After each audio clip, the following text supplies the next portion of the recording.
Okay, let me just repeat the Turnitin number. Obviously, something isn't working, and I'm sorry to hear that. Our password is Macondo, and our number is 1172590. Class ID and password was different. Nope, I'm right. It is magic. I mean, you're right. It is magic. I'm sorry. I'm telling you my other class. It's magic, and it's 1172585. Okay. Is that what you all had? Is that what you tried?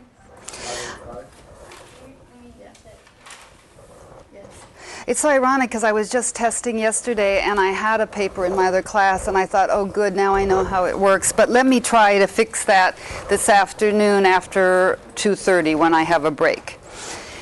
Oh, yeah. Thank you for telling me. I'll see what I can do.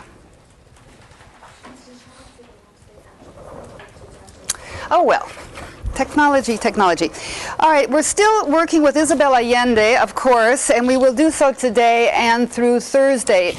As you know, we're running out of time, and we won't talk about the essay of mine that I did want to have you talk about and read, which is on ghosts in magical realism from our anthology. I'll just ask you to read that for your own pleasure and edification someday. I won't test you on it because we haven't had a chance and won't to discuss it. Megan? I just wanted to say... Would you push the button? It's not about the story. It's about the password. In the beginning of the semester, I added this class, but only because I tried magical, and magical realism. And what did you get? I think it was magical. That was the one that worked. Because you had said you couldn't remember which one you put, either magical or magic. And I think that I tried magic and it wouldn't work, and then I tried magical and it did work. Because mine's added. Thank you so much, Megan.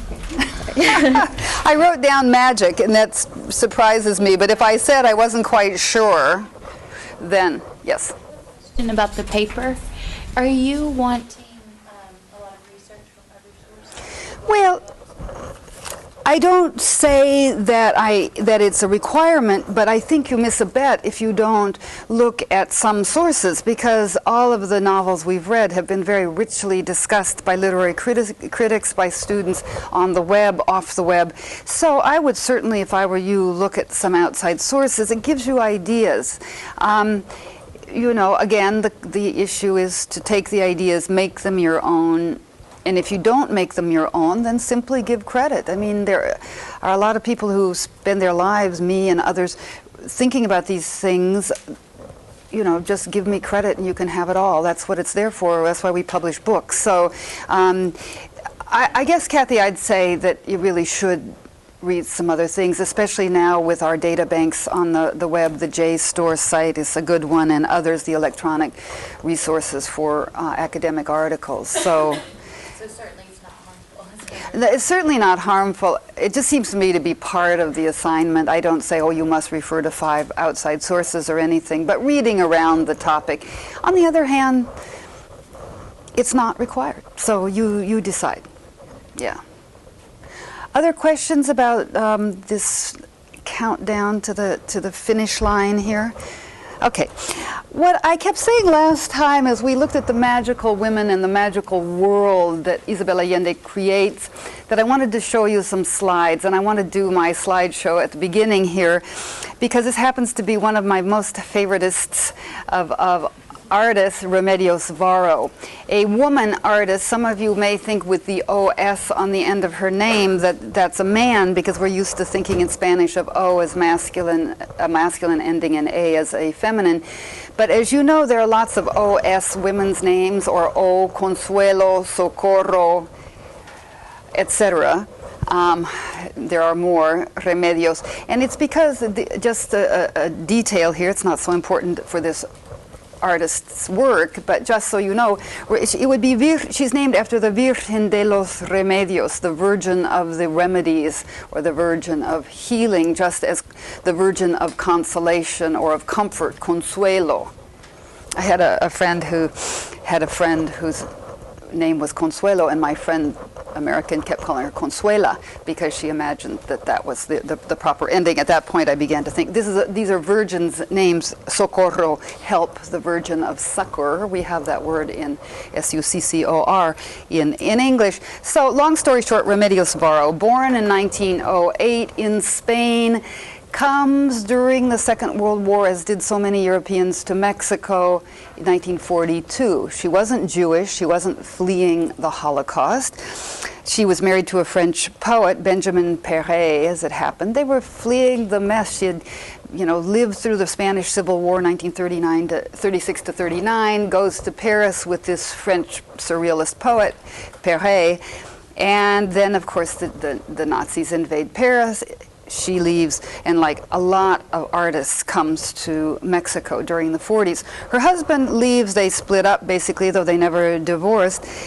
He goes back to Europe, she stays, she makes a big decision, I'm going to stay in Mexico. What is she, so 1942, she dies in 1963, at the age of 57 or so. You can do the numbers, born in 1908. So young, cardiac arrest, very surprising, very shocking.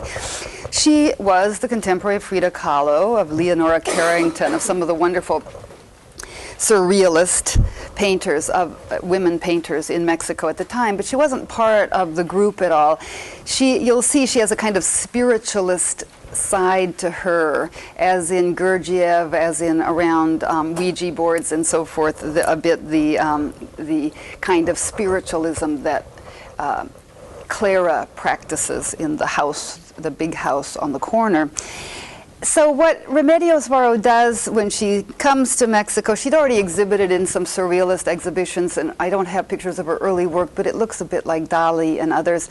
You'll have a picture of, melting clocks. Well, she didn't do that, but it was a little, let's say, conventional, a little unexciting.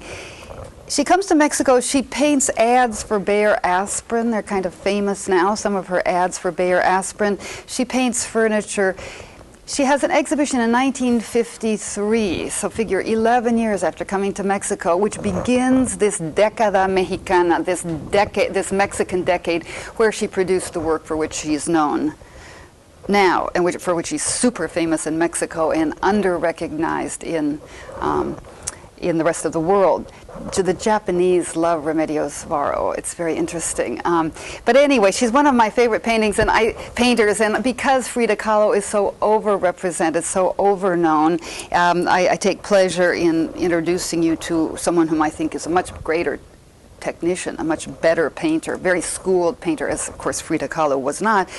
But it's unfair to compare. Let me just show you some of the images, and then what I'm going to do is connect the images to certain of the passages that we've seen in class. We still have to do the politics of this novel. We have to do the death of Neruda, the great poet with a capital P. We have to do the terrible, terrible coup and death of President Allende. But this is the mystical, magical female part. Sometimes I call it magical feminism, and I think there's something to that. It's very much about women's ways of seeing. So let me get my text. I won't read to you except some of the passages that are from the novel and that I wish to argue, as I did with Garcia Marquez in Boterdo, as I did with Garcia Marquez in the Baroque Angels, that if we think visual and if we think about verbal analogs to the visual structures, maybe we've thought about something interesting. We'll try. See what you think.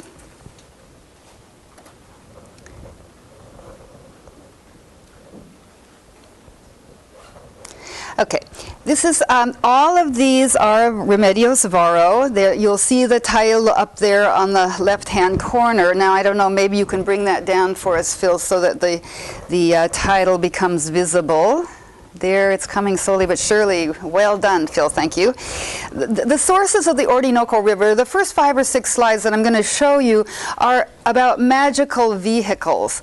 She has wanderers, spiritual visionaries, the metaphor of the journey to the other side, to the mountain of aspiration, whatever. And this is very much a part of her own spiritualist sense of or her belief system. Notice all of the apparatus for the travel here. The woman has got strings in her right hand and a string in her left, which operates the rudder of her kind of fish-like vehicle.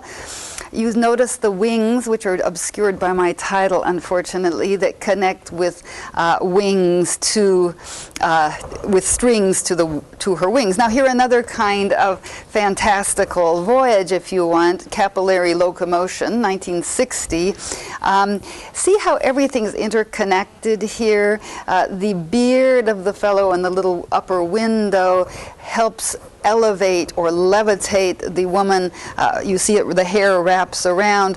This sort of gives a new meaning, this painting, to handlebar mustaches. It's not really a play of words in Spanish, but the word for handlebars, handlebar mustache isn't handlebars, but anyway, typical Varro, and you're going to see a lot more examples. The very strict architectonic space, the enclosed space, but nonetheless up there in that little triangle in the upper right-hand corner, a sense of the sky, a sense of infinity. So you get the squares and the triangles and the arches and the angles at the same time that there's a sense of movement and infinite opening. Toward Aquarius, and this one is reversed. Would you please think of this as having the little fellow on her left-hand side, our right-hand side. This must have been, my slide must have been scanned wrong. Toward Aquarius, notice the bodice of the woman waves. Notice her feet. Well, her feet don't exist. She's got a little wheel there. The key that is her, that distracted, visionary look. So many of the figures of Varro look a little fish-like. They look like amphibians, sort of half owl, half woman, half, I don't know, something else. And then again, the fantastical means of locomotion, the cape that is the vehicle for this child. And another, now you're getting the idea, Vagabond, 1958. These all are very funny. When you look at them close up and even far away, he's got his little pots and pans. By his right hand there, a portrait, a little shelf with a potted plant. Notice the kitty cat by his feet. And again, the little wheels and strings, and in this case, windmills, not wings. It looks like tinker toys that are supposedly propelling him forward. So a little wind vehicle, which, if you trace the strings, you'll see all hook up. Of course, it's a very fantastical vision. Notice the woods. We're going to see a lot of these very deep and thick woods. Let's go ahead and one more. This is, of course, a snowy scene called The Voyagers. Again, in this Década Mexicana, always all of these paintings are 53 to 63. I wrote an essay on this subject at one point, and compared to Isabel Allende, her work, and as I think I've told you, and I was interested in the techniques that she uses, and they're hard. When you really start to talk about paint on the canvas, it's hard to make a comparison to words on the page, but there's a lot of blotting and blowing going on here. The surrealist techniques of putting either thin paint on the canvas and blowing it. You'll see some where there's a sense of the paint is splashed, or the blotting, and you look at the cloud in front of the vehicle, look at the sky. Thick paint is applied to the canvas, and then there's a rag or something is used to blot and give that sense of blurriness.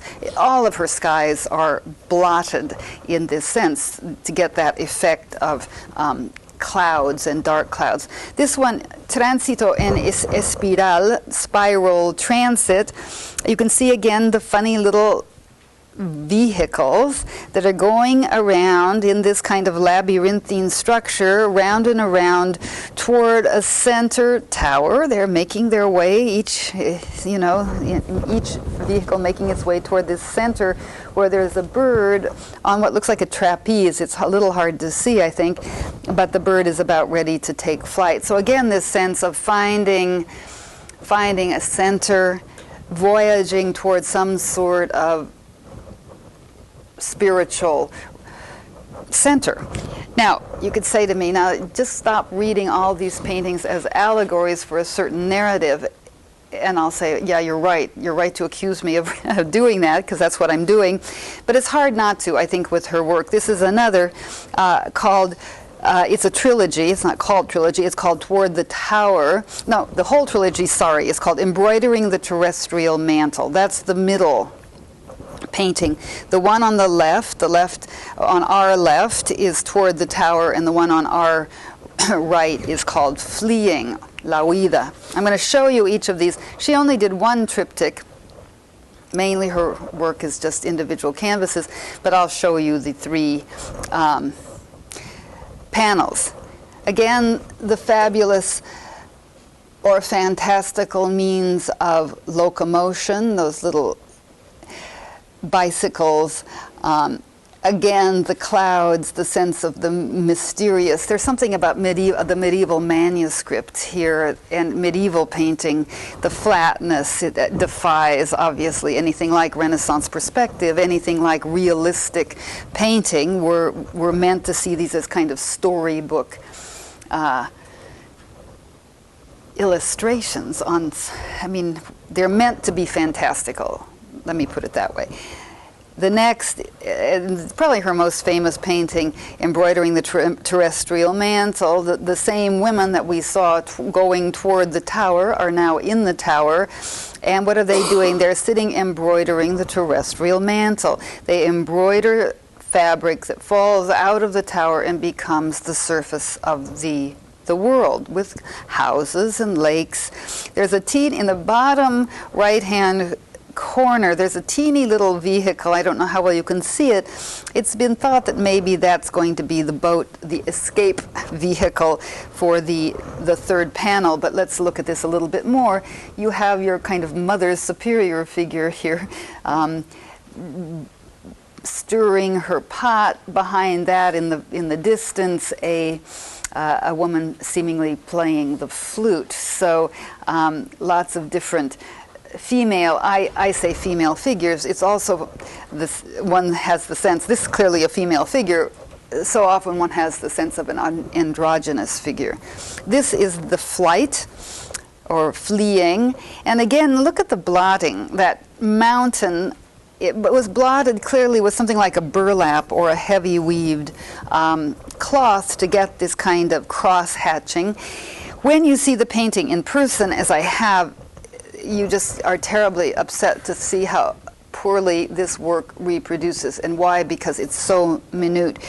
The little vehicle that they are in, a kind of upside down umbrella, but not quite, has a kind of furry texture. You get a sense of it in this reproduction, but you see how she's done it with a one-haired brush to get the texture. The foam, the water, the clouds, whatever, the fog has in it inscribed the shapes of leaves, which you can't see in any reproduction that I've seen. So an incredible technician, what she's doing both with geometry and with the opposite of geometry, which are these surrealist techniques of blotting and blurring, seems to me to be a fabulous combination. This is called The Alchemist, and it has a second title called The Useless Science. And perhaps that has to do with the fact that there's a great deal of machinery, which this figure in the foreground is powering by turning a wheel.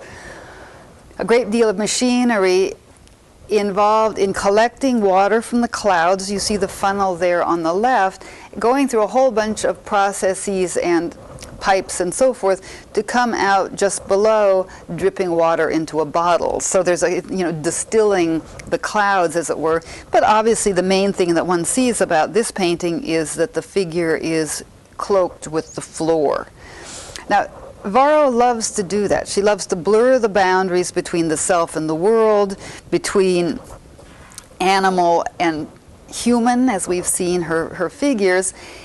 She also likes to talk and do science. Her father was an engineer, and her biographer, Janet Kaplan, makes a big deal of that. There's a great biography, by the way, by Janet Kaplan called Unexpected Journeys, if you're interested in pursuing her work further. Here what you have is a kind of, if you want, parody of science. This is the mad scientist. This is the geometrician or the physicist with all of his globes. But what's happening, the room is tilting. And he's kind of conjuring the world to float in front of him. So it's about science, but it's also about unscience. I love that ungravity that's part of the title. Again, the detailed work that's typical. Here is very obvious. Again, I'm going to read this as an allegory for you if you get tired of that. She paints narrative paintings. The paintings tell a story. And so I think here we're justified in trying to read that story. This is called The Watchmaker. What's the watchmaker doing? Letting all of his little discs from the watch fall on the floor as he sees some kind of celestial blob come in through the window. So the comment perhaps about, again, about the laws of physics and physics not applying. Remember, we saw that wonderful line last time from the House of the Spirits, and I'll read it again in a minute. But, you know, the vines growing through the tiles on the floor where the wall meets the floor, the grandfather clocks with their little figures. So we'll just take one more minute here. The grandfather clocks with their figures underneath there with little windows in the cabinets holding up this heavy sky. You know, you can do what you want with it. It's a very particular vision, and once you've seen her paintings, you won't think that they're someone else's. Discovery of a mutant geologist. Again, a very funny, it strikes me, a very funny painting. He's got his little, well, first of all, it's a fly, as you can see, with his hairy little legs and his wings, but nonetheless, as I say, she loves to blur the boundaries. So this kind of metamorphosis or mutation is grist for her mill. And, you know, all for what? So he can stare at what looks like a Gerber daisy. She can stare at a Gerber daisy. So this kind of, again, futile science, and yet a kind of sweet, friendly science, a little basket of goods. You see it's topped with an umbrella, and then we have a little faucet, and down below often she'll have a little sewing basket or little scissors and a few plants as if they're taking roots. If you ever have a chance to see an exhibition of hers, the only exhibition that's ever been in the U.S. of any size at all was at the Women's Museum in Washington in, I think, 2000, and it was just a great pleasure to see her work all together. There are 39 of her works in the Museum of Modern Art in Mexico City, of which about half are drawings. She was, as you could tell, a great draftsman herself, and therefore left a lot of drawings of the paintings. Creation of the birds, again, look at the paint coming in from the window up on the left and squirting onto the palette on the table, the light being refracted to give the birds energy, the pen in her right hand coming from a violin. I say her, you can say, wait a minute, from a violin. So the sound, the music of the spheres, if you want, creating the birds that then take wing and fly off the drawing board. The figure, as you see, is neither here nor there. She's animal, vegetable, and mineral all at once. A little bird back on the left-hand side pecking at some seeds. Again, this whimsy, this sense of disorder, this sense of interior space that generates magic. If it doesn't remind you of Isabel Allende by now, it would seem to me that it should. This is called Harmony. Again, this really should go on the cover of the next paperback edition of The House of the Spirits, it seems to me. I'm going to show you a detail of the woman sitting at the table, but first just notice there's just so many fun things. On the right-hand side, a bird nesting in the back of the chair. The tiles on the floor popping up with things coming through them, vines coming through them. It seems like a little bed up above the bookcase on the back wall. Obviously, the women or the spirits coming through the walls, which really reminds me of the House of the Spirits, because we know that those spirits in the house just kind of rattle around. They shake the cupboards. They're behind the curtains. Here's the close-up. Look at the details. A leaf, a snail, a crystal on that staff, that musical staff, where she's creating harmony. The little staircase up there to her bed, her little bunk bed, the horn that serves as the treble clef. The detailed vision, I think, is analogous to a novelistic vision without any question. And then the particular, again, visionary. I don't think she has a single figure that doesn't have that abstracted look, that look off in the distance in his, her, or its eyes. Well, this one's another look, I guess. Rebirth. Again, the enclosed physical space, but unfortunately my label covers up that hole in the ceiling where there is a moon. You can see a moon up through that reflects back down into the bowl where the woman is coming, which the woman is coming toward. This sense of, liberation, of getting out of and also into a new space is very much a part, it seems to me, of this author's vision. But then she has very funny ones that parody science, that parody transformation without real change. Here, this is called plastic surgery, the woman going into the plastic surgeon's office with her nose veiled. It's Remedios Varo's nose. She looks a lot like her women figures. I need to have a slide made of her, one of her photos, but a photo of her. But she herself had a very elegant, in my view, nose. So maybe that's partly partly her own deal. And then woman leaving the psychoanalyst office. This has been on a lot of book covers, and especially book covers about psychology. Here she's dropping it's sort of the anti-Freudian, getting rid of the fathers, or Freudian, I guess, dropping the patriarchal head into the well. Again, notice her own face marked on the cape beneath her face, that doubling. Notice the architectural space. It's all so correct and and yet so fantastical. If you know Giotto's work, 13th century Italian, there's something about Giotto as well. I think she paid a lot of attention to medieval painting. I think she was less interested in the Renaissance. Mimetismo, this is called mimetism, meaning imitation. We know the word mimesis because we talk about it in literary criticism, meaning realism. What's mimetic here? Well, the woman is imitating or becoming the furniture. Again, that blurring of boundaries that we're used to already in her work. Her skin is like the upholstery, her arms are like the arms of the chair, her feet like the feet of the chair. And what's happening to the furniture? It's becoming human. It's reaching, it's grabbing with its legs. So, a kind of interesting reversal of furniture and female. Clouds coming out of the armoire, the ubiquitous cat looking up through the hole in the floor. And then here's where I want to start reading some of our passages. I argue in my article that there is a similarity in this painting and others to certain of the passages. We saw them last time, but remember the one where Rosa the Beautiful is described? The tone of her skin with its soft bluish lights, and of her hair, as well as her slow movements and silent character, all made one think of some inhabitant of the sea. There was something of the fish to her. If she had had a scaly tail, she would have been a mermaid, but her two legs placed her squarely on the tenuous line between a human being and a creature of myth. It strikes me that that's not far from what Remedios Varo is doing here. The bluish light and color, the ethereal female form, the graceful movement of her anthropomorphic metaphor, the mermaid and the mythological being.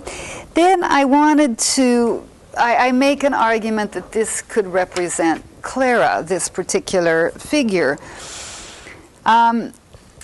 This is called the call, la llamada, and we see an astral female figure who holds and wears alchemical instruments, who might be Clara's emblem. I also like the passage, remember we read it, the prosaic truth of material objects mingled with the tumultuous reality of dreams, and the laws of physics and logic did not always apply. Look at how first of all, the blowing of the paint around it gives her her and her hair, that aureole, that aura. Her hair goes up and attaches to a star. The walls exude spirits. The space is still very enclosed. That stairway there on the right gives you a sense of continuance. Then I liked this one as a kind of emblem of both Clara and the house. This is a painting called El Hilo, the thread. It's also called Les Feuilles Mortes. She gives it a French title, the dead leaves, because of obviously the house being has gone to rack and ruin, it seems. But the ball of thread, which is an archetypal symbol of fate dating back to at least to the Morai, the weavers of human destiny in Greek mythology. And remember, we talked about those three sisters, the three fates, who are like the three Mora sisters. Anyway, the thread is held by Varro's visionary, and it seems that she might serve as an image of Clara's own destiny or of her clairvoyance. So anyway, I like the curtains flying. I love the technique of that blotting, again, that gives us a sense of mold. And then this, I argue, is nicely thought of as Clara's three-legged table. In fact, it's not a three-legged table, it's a four-legged one. You see the front two in ways that, the perspective is cubist. We're seeing the top of the table even though we're looking at it sideways. But what's happening here? The table is spinning and spinning and spinning. It's as if it's a cosmic movement. All of those fruit that have spun off of the plates are like planets. One or two of them burst, we see on the outside orbits, dropping leaves to the floor, which then sprout. The bugs, the little flies up above, which are typical of her, that we see them in a number of paintings, are not bothered by this incredible spinning, this vortex, if you want, or this orbiting table. They seem to be up there flying above the weather, as it were. And then, so those are analogies that, yeah, Elizabeth. That one was, we'll go back. Still life revivifying. It's a play. Do you know that in French and Spanish, the way you say still life is, you say dead nature, naturaleza muerta, nature morte.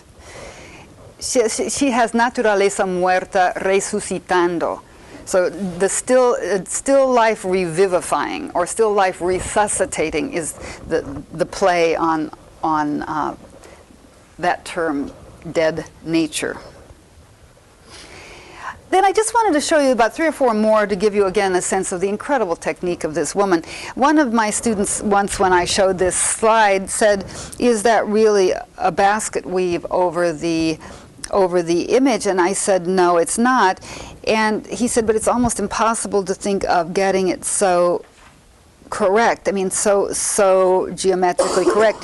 What's fascinating for me is look at the figures. Look at the woman holding a candle in her left hand. Look at the way the candle gets picked up and carried into the weave, or the bird on the right-hand side of the circle, which gets repeated and carried up into the cosmic fabric.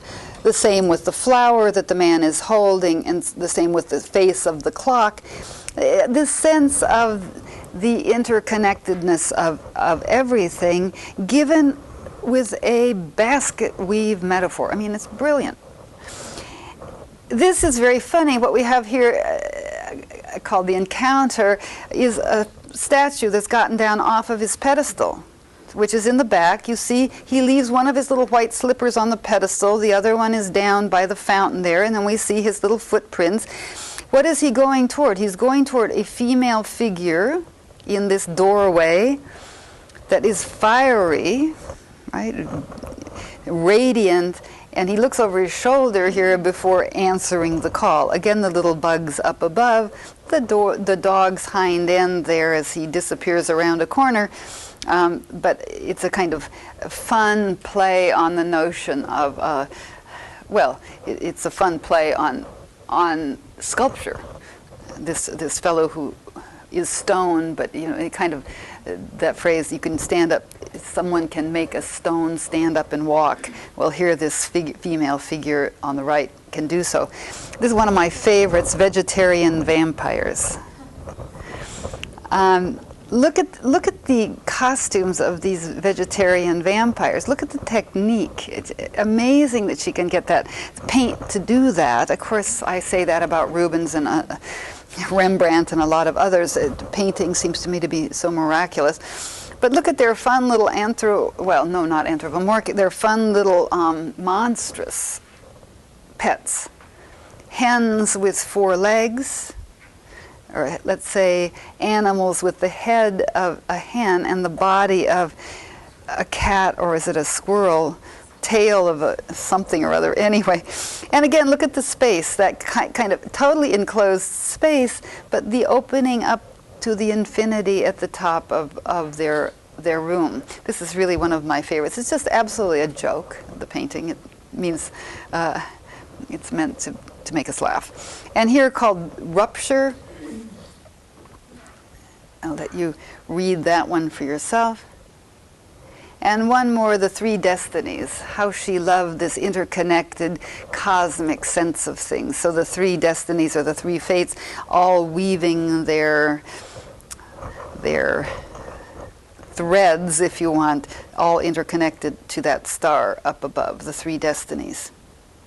And there we are back to the beginning. So maybe some of these things will be suggestive to you. Let me just stop this now, if I can. No, that's not what I want to do. Okay, I will just let it do whatever it's going to do. I'm not quite sure how I get it to stop going. Humpty Dump.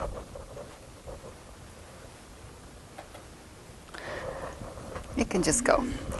Alrighty, so I don't know if that enriches your reading of the novel or not, but I hope it does. Now, let me ask you what you would like to bring up and where you would like to go in our discussion. Yes, ma'am, Anne. Have you found any artwork that has some woman with green hair? No. I mean, the woman in El Hilo, in the thread, has kind of greenish hair. But tell me why you're asking and what you're thinking about. What, the little button, please. Thank you. Otherwise, we won't be able to hear you. Just the fact that was so fantastic, and those people were so obviously people, but not. Yeah. And the green hair is just accepted. And, yeah. And even little Alba has it. Yeah. But yeah. I haven't seen it in any of your artwork. No, that's true. Now you're going to start. I hadn't really thought to start looking for green-haired, other than I must say, what is on your cover? I have green hair on the cover of my book. The 3 women, one with green hair, but obviously that doesn't count because that was designed for it. Okay, well we're going to look for that. I haven't come across it. I have to admit. Where would you all like to head, or shall we head where I want to head?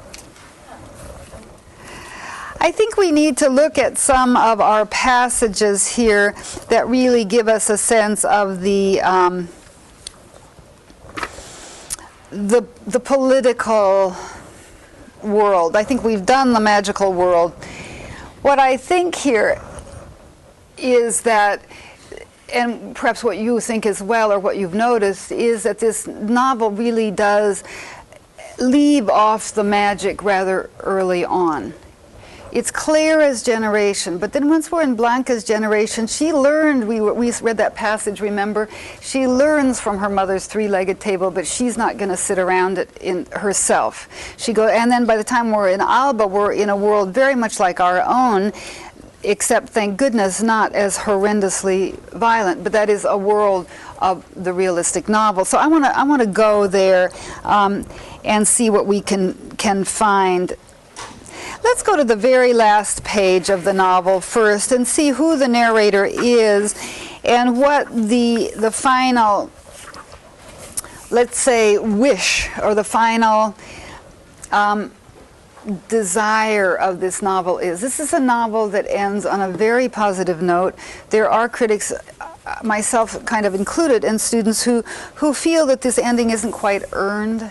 This woman has been raped, she's been tortured, and yet there's a resolution to her narrative that you could say, well, all is forgiven and forgotten. Now, I guess it depends on whether you feel that's possible. That's certainly what Allende, I mean, you may want to disagree, but I'd like the last paragraph. I happen to like it. I wish it, a little more time had elapsed, that we felt in a realistic sense that she's able, through years of therapy to get over, or through years of praying or whatever one does. Nonetheless, maybe we'll accept without too much quibbling. What we know is, look at page,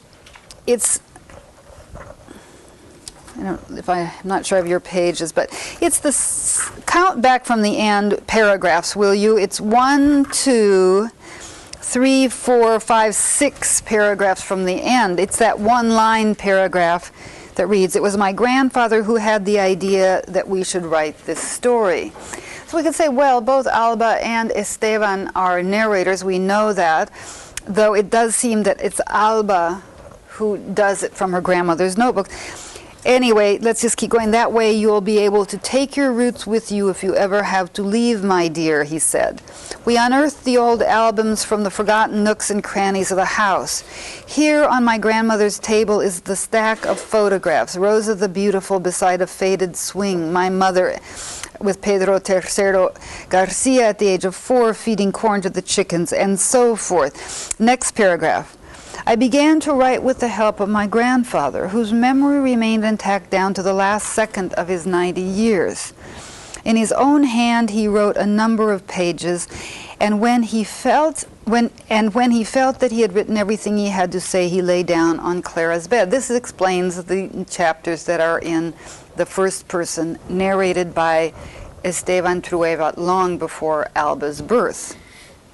And long before Clara would have been keeping notebooks, when he was a young man, when he wasn't married. I sat beside him to wait with him, and death was not long in coming, taking him by surprise as he lay sleeping peacefully, and so forth. Go to the next paragraph. This is where we're headed.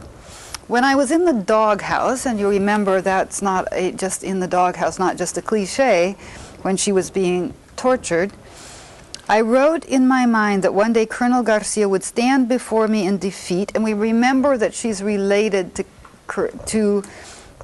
Colonel Garcia, right? So the family comes back to haunt.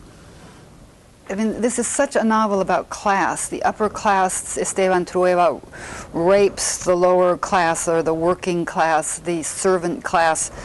Pancha, the son, comes back to haunt the daughter, or the granddaughter. I wrote in my mind that one day Colonel Garcia would stand before me in defeat, and that I would avenge myself on all those who need to be avenged. But now I have begun to question my own hatred. Within a few short weeks, I wish she'd left out the word short. That's what starts to bother me. Within a few weeks, a few months, ever since I returned to the house, it seems to have become diluted, to have lost its sharp edge, her hatred.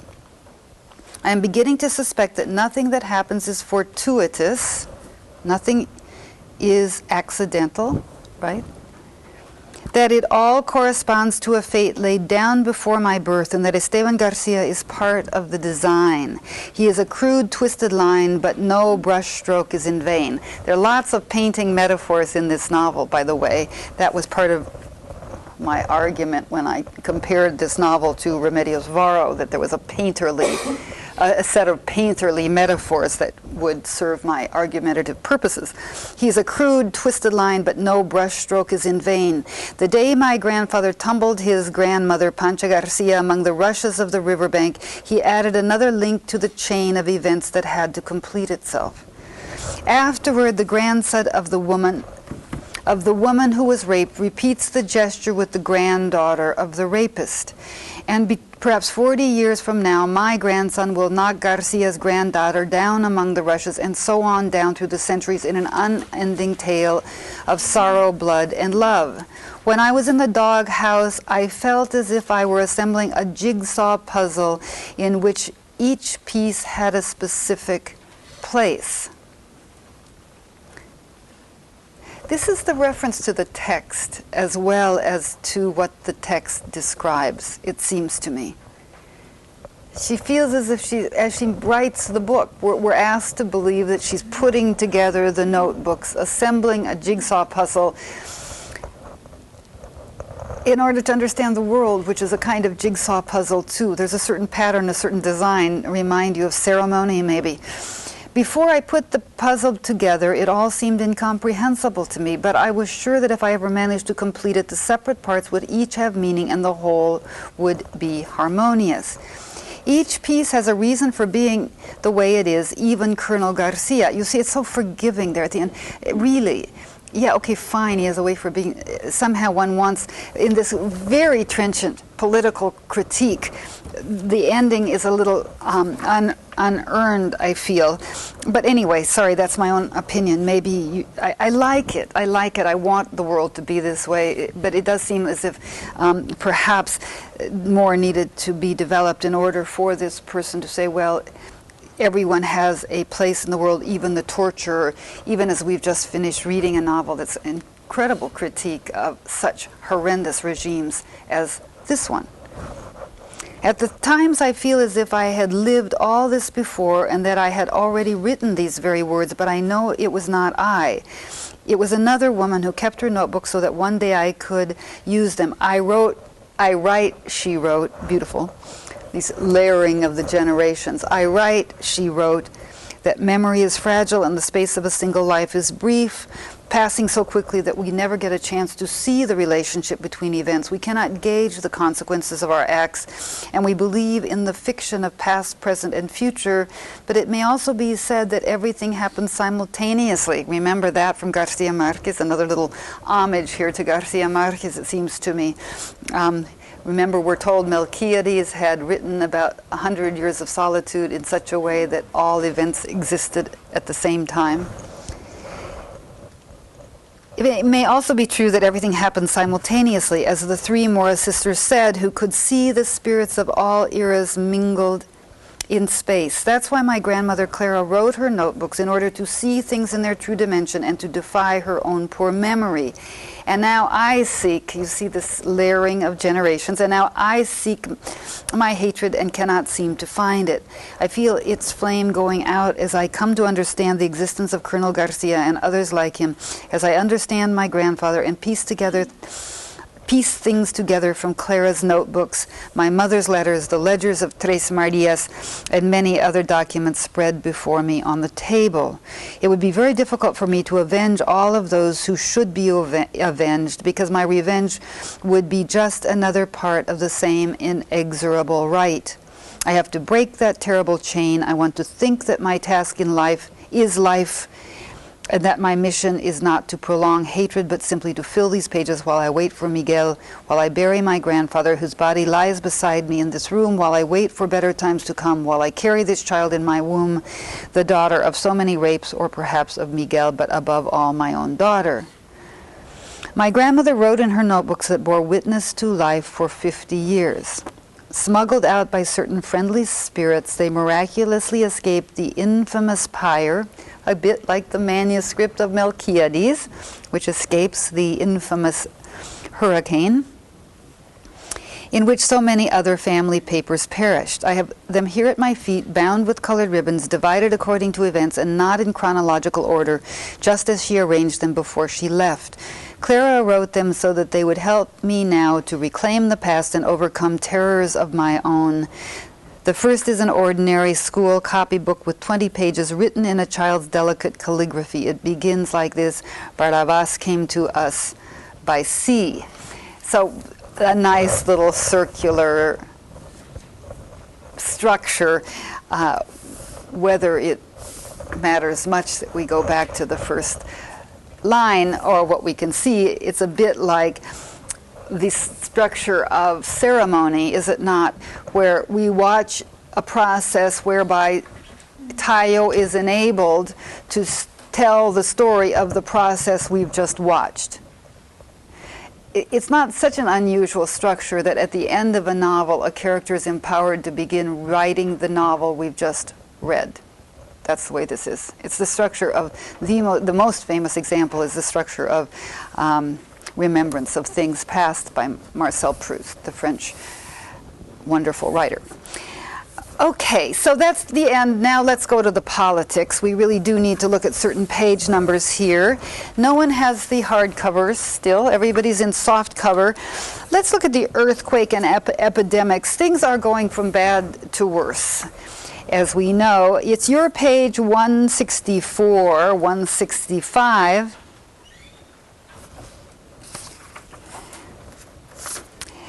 It's the bottom quarter of the page, more or less, 3/4 of the way down. A sentence that begins, Clara came to fear him far more. You find it? Okay. Here, I want to look at 3 or 4 pages around this middle section where we see the family, well, the relationship between Clara and Esteban going to hell, and the economic and political and social system also deteriorating. Clara came to fear him, Esteban, far more than when he was a healthy, strong man who disrupted her peaceful life with his scent of the eager male, his hurricane voice, his relentless warfare, and his pompous airs, imposing his will and shattering his whims against, I love this phrase, the delicate balance she tried to keep between the spirits of the hereafter and the needy souls of the here and now. Another one of those wonderful lines that could define magical realism and define this novel. Remember, we've seen several of them already. The sense of these dual worlds that are contradictory and yet coexist, and certainly aren't contradictory, I should say, for Clara. They coexist for her perfectly, but for the reader of the realistic novel, these spirits do seem to come from elsewhere, but here we're going to now see this shift toward the real. So this delicate balance she tried to keep between the spirits of the hereafter and the needy souls of the here and now. She came to despise him. As soon as his bones knit and he could be moved a little, Esteban felt the torturous desire to embrace her. Every time she stood beside him, he grabbed at her, confusing her in his invalid's disturbed state of mind with the robust peasant women who, in his early days, had served him in both kitchen and bed. Clara felt that she was too old for that sort of thing. Misfortune had spiritualized her, and age and her lack of love for her husband had led her to think of sex as a rather crude form of amusement that made her joints ache and knocked the furniture around. Within a few hours, the earthquake had brought her face to face with violence, death, and vulgarity, and put her in touch with the basic needs to which she had been oblivious. Her 3-legged table and her capacity to read tea leaves were useless in protecting the tenants from epidemics and disorder, the earth from drought and snails, the cows from hoof and mouth disease, the chickens from distemper, the clothing from moths, her children from abandonment, and her husband from death and his own rage. Brilliant sentence, brilliantly translated. It reads perfectly. She, like Garcia Marquez, piles up the elements. And like Carpentier, too, in the essays we've read, you just go, no, and this, and this, and this. It's a kind of Baroque filling of space, which is wonderful. But this three-legged table is no longer vigente, no longer useful. So I see this page and this passage as a kind of fulcrum in the novel, where we go from this kind of, la-di-da, that's not la-la land world, which is very beautiful, to one where she has to recognize, after the earthquake, that there are things she has been oblivious to, namely the needs of people. Yeah, Ruth, push your button.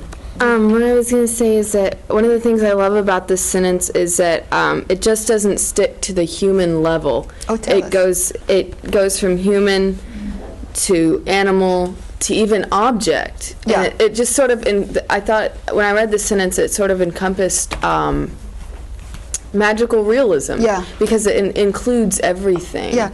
Oh, that's so nice. Thank you so much for pointing that out. I hadn't really, I was going on about piling up the phrases, but you're so right. The phrases are so carefully piled up to include so much. The clothing from moths, it's a very nice. Thank you for that observation. Yeah, Chris? Push Also your button. neat because right after that, she goes into talking about Segundo Garcia. And the only other time that she mentions the helplessness in the novel is Jamie later on, about being a doctor and being able to actually cure ills. Yeah. And then it's also on page 140 with Segundo himself, who is helpless to, nevertheless, all his knowledge was powerless to cure the chicken fever of his daughter Pancha, Right.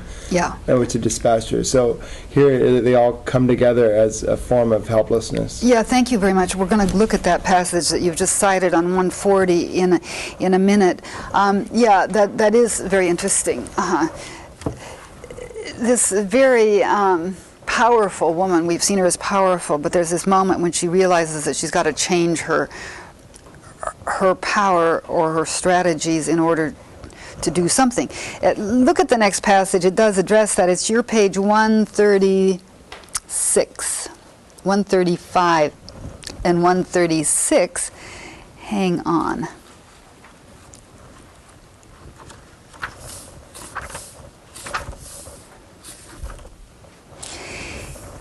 Yes. Look at. Is it 136 where you have the typographic break that begins then the paragraph Esteban Trueba? 134, that's what it is. Thank you so much. Yes, now I see it at the top. Here we're starting to see the social aspects that we just saw in the last passage, but this middle section is important. We're going to totally ignore Ferdula, the wonderful and ill-fated sister of Esteban. But anyway, here we get the social aspects of the crisis. Esteban Trueba entered a very prosperous period. His business deals seemed to have been touched by a magic wand. He felt pleased with life and he was rich, just as he had once set out to be. He had acquired the concessions for other mines, was exporting foreign fruit to foreign countries, remind you of anything, had founded a construction firm in Tres Marias, which had greatly expanded, was now the best hacienda in the area. He had been untouched by the economic crisis that convulsed the rest of the country. In the northern provinces, the collapse of the nitrate fields had left thousands of workers destitute. Hungry tribes of unemployed workers and their families, women, children, and old people, had taken to the roads in search of work, and as they approached the capital, they were slowly forming a belt of misery around it. The paragraph continues describing indeed the social chaos that precedes the coup, the military coup in Chile in 1973. The next paragraph continues with this discussion of typhus, and the second line of that second paragraph, it began like any other calamity that strikes the poor, but quickly took on the characteristics of a divine punishment. It was born in the poorest quarters of the city because of the harsh winter, the malnutrition, the dirty water, and it joined forces with the unemployment and spread in every direction. Well, you'll remember this passage, but I enjoin you to look at it carefully, because this is very, very grounded, as I've said, in the events of the time. Would you proceed to page 135, the last sentence, where we get, here still Clara is exercising her spiritualism. I've mentioned Gurdjieff. Anybody who wants to look into who Gurdjieff was can do so. I won't take time here, but a Russian inventor of a kind of spiritualist practice. I don't say spiritual, I say spiritualist, espiritismo, in Spanish, spiritualism, a kind of mystical, magical, not Christian really, but not Christian either. Anyway, let's go.